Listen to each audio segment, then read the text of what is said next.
তো এইগুলো কি অবস্থায় আছে, খাওয়ার মতন? এটা না দইগুলো সব ঠিক আছে, শুধু আসলে উপরে একটু আপনি যদি দোকানে যান, এশিয়া বা শ্যামলী বা ওই যে আকবরিয়া, এরকম দই যদি আপনাকে বের করে দেয়, আপনি কিনবেন? আমি বলি কিনবেন? কিনবেন না? না তো এটা আপনি ফ্রিজের মধ্যে সংরক্ষণ করছেন এরকম দই কেন? দইগুলো রাখলেও কেন, আমি সব সত্য কথা বলতে গেলে আমি দই রাখি না, কিন্তু আমি নিজেও জানি না দইগুলো কেমন রাখি, যে সত্য কথা। এটা যখন ঢুকাইছে তখনই তো এরকম অবস্থায় নষ্ট ঢুকাইছে, মানে দইগুলো কেন ঢুকেছে ফ্রিজের মধ্যে ঢুকে তো আর নষ্ট হয় নাই, না। কারণ ফ্রিজ তো সংরক্ষণ করার একটা মেশিন, ওইখানে ঢুকানোর আগেই এরকম নষ্ট। ফ্রিজটা হচ্ছে ভালো জিনিস, ভালো রাখার জন্য, যাতে নষ্ট না হয় এই জন্য আপনাকে এখন আপনি বাইরে নষ্ট হওয়ার পরে আবার ফ্রিজে ঢুকাইছেন, মানে এইগুলো আবারও বিক্রি করবেন? এগুলো বিক্রি হবে না স্যার। আমি কিভাবে আপনাকে বিশ্বাস করবো বলেন? আসলে সত্য কথা আমি যেটা বলি সেটা হচ্ছে যে আমি এই দুইটা এই দুইগুলো রাখি না, এগুলো কে রাখতে যাবো আমি সঠিক বলতে পারি জিজ্ঞেস করেন, আমার আমার জানা নাই। আপনি আমাদের সামনে, আপনি আমাদের সামনে, আমি ওই যে সাধারণত আমি শুধু দুইটা করে দই দিই, এটা আমি রোস্টার ব্যবহার করি। আপনি আপনি আমাদের সামনেই যে ফ্রিজে রাখছে, ফ্রিজ যে ব্যবহার করে, তাকে ডাকেন, ডেকে তার কাছ থেকে আমাদের সামনে শুনে নেন, আমাদেরকেও শোনান কেন রাখছে, কেন রাখলো কে রাখলো, কেন রাখলো, এই রুবেল ভাই শোনান আমাদের।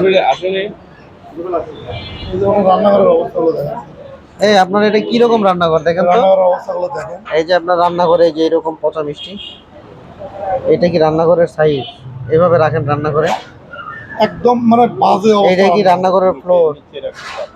এইরকম রান্নাঘর, মিষ্টি রাখছে এখন, এই যে এরকম রান্নাঘর, এই রান্নাঘরের মধ্যে আবার বেড, থাকার জায়গা। হ্যাঁ, আরে বাবা, এই যে মিষ্টির মধ্যে আবার বেড, আমরা যাবো এখানে, আমরা যাবো। এই যে এখানে ময়লা কাপড়, যে রান্না করতেছে। এরকম করে রান্না হয়। ভর্তাগুলো কোথায় বাটে? ভর্তা বাটার আচ্ছা, জায়গা আচ্ছা, আচ্ছা, দেখেন এই যে পাশে যে এগুলো জিলাপিগুলো দেখেন, এই যে এভাবে জিলাপি বানায় বানায় রাখে। আপনার ওয়াল থেকে তো প্রচুর ময়লা পড়বে জিলাপির মধ্যে, ওখানে ডিমও রাখছে। চলো আমরা অন্য কারখানাটা পিছনে একটু দেখি। আর এটার লোক এটা এটা কি অবস্থা দেখেন তো? কে রাখলো সেটা আপনি বলতে পারছেন না। তারপরে তো একটু বোঝাতে পারছি আমরা, এখান থেকে বোঝাতে পারি। এই যে দেখেন এইভাবে মাটিতে বসে রান্না করে। আরে ভাই, আপনার তো কোনো চিন্তা নেই। আপনার যে ধরনের প্রতিষ্ঠান, আপনার কিন্তু দায়িত্ব অনেক। চেষ্টা করি স্যার, আপনি কোনো চেষ্টা করেন না, আপনি কোনো চেষ্টা করেন না। এই দইটা যদি মানুষকে খাওয়ান, এটা কি অন্যায় হবে না নাই হবে বলেন তো? বলেন, এটা মানুষের সাথে ইনসাফ করা হবে না জুলুম করা হবে? এই দইটা যদি কাউরে খাওয়ান, আপনি বলেন হ্যাঁ বা না, বলেন আপনার ইমানে যা বলে সেটাই বলেন। আসলে এই দুইটা আসলে বিক্রি হবে না। আপনার যদি মনে হয় এটা খাওয়াইলে ন্যায় হবে, তাহলে নাই বলেন, আমরা সেটাই শুনি। এটা বিক্রি হবে না, যেটা বিক্রি হবে না সেটা ফ্রিজে থাকা। পয়সা খরচ করে কেন ফ্রিজে রাখছেন? বিদ্যুৎ খরচ হচ্ছে না? বলতেছি আমি যে আমি দইগুলো রাখি না। যেটা খাওয়াবেন না সেটা টাকা খরচ করে ফ্রিজে রাখছেন আপনি। এটা একটু ক্লোজ ভিডিও দেখান তো, এই যে পচা দই জিনিসগুলো একটু দেখান। মানুষ পয়সা দিয়ে খায়, আপনার কাছে বিশ্বাস করে আসে, ভালো জিনিস খাওয়াবেন। এই যে মানুষরা খাচ্ছে না, ওনারা তো পয়সা দেখাচ্ছে এবং মনে করতেছে খুব সুস্বাদু খাবার। এর আড়ালে যে জিনিসগুলো, এগুলো তো তারা জানে না। আপনার রান্নাঘরের অবস্থা বাজে। চলেন আমরা আবার একটু দেখি। মুখে একটা মাস্ক, সিম্পল একটা মাস্ক পরে থাকতে কি সমস্যা থাকে? মাস্ক আর মাথার চুলটা ঢেকে একটা হেয়ার ক্যাপ, এই দুইটা জিনিস, বেশি না। আর নিয়মিত 5 মিনিট 10 মিনিট পরে পরে হাত পা ধুয়ে আসবে। আমরা তো অফিসে ডেকে নিয়ে গিয়ে আপনাদেরকে সম্মানী দিয়ে, টাকা দিয়ে, পয়সা দিয়ে তারপরে বলি যে এগুলো ঠিক করেন। ট্রেনিং নেই না? আপনারা ট্রেনিং পান নাই, ট্রেনিং তো পেয়েছেন।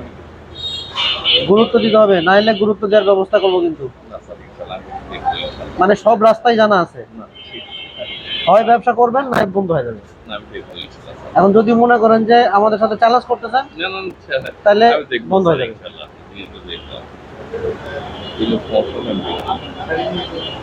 না, আপনার এভাবে হবে না। আমরা এরকম রান্নাঘর অনেক বন্ধ করে দেখি। আমরা হাঁটি, আমাদের পা লেগে যাচ্ছে, জুতা লেগে যাচ্ছে।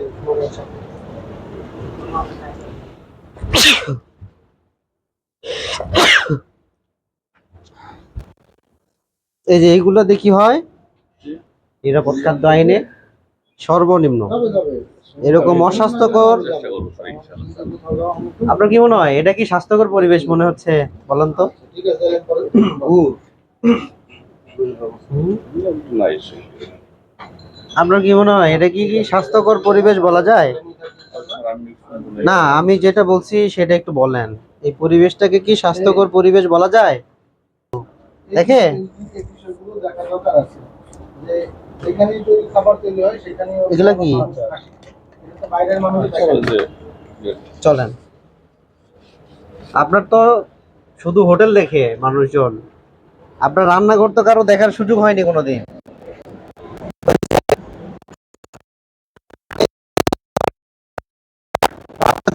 রাখছেন কি কি পরিবেশে রাখছেন? স্বাস্থ্যকর বলা যাবে নাকি অস্বাস্থ্যকর, কোনটা একটু বলেন, আপনাদের মুখ থেকে শুনি। আপনারা বাড়িতে এরকম করে রান্না করেন এরকম পরিবেশে নিজের খাবার? কেউ কথা কয় না দেখি। নিজের খাবারকে এই পরিবেশে তৈরি করে এগুলো কাটা নিয়ে তো আমার ধুয়ে না না, ধুয়ে করেন ঠিক আছে, আপনার বাড়ির পরিবেশ এরকম, এরকম পরিবেশে রান্না করলে আপনার বিয়ে আসলে এরকম করে রান্না করে খাওয়াবেন? বলেন তো, মেয়ের শ্বশুর বাড়ি থেকে যদি বিয়ে আসে, এই যে দেখেন এই গামছাতে কি থাকছেন? ওটা খামির আর এক্ষুনি দিয়ে গেল তো ওটা আবার দুপুরে লাগে রুটির জন্য করে খামিরটা রাখছে।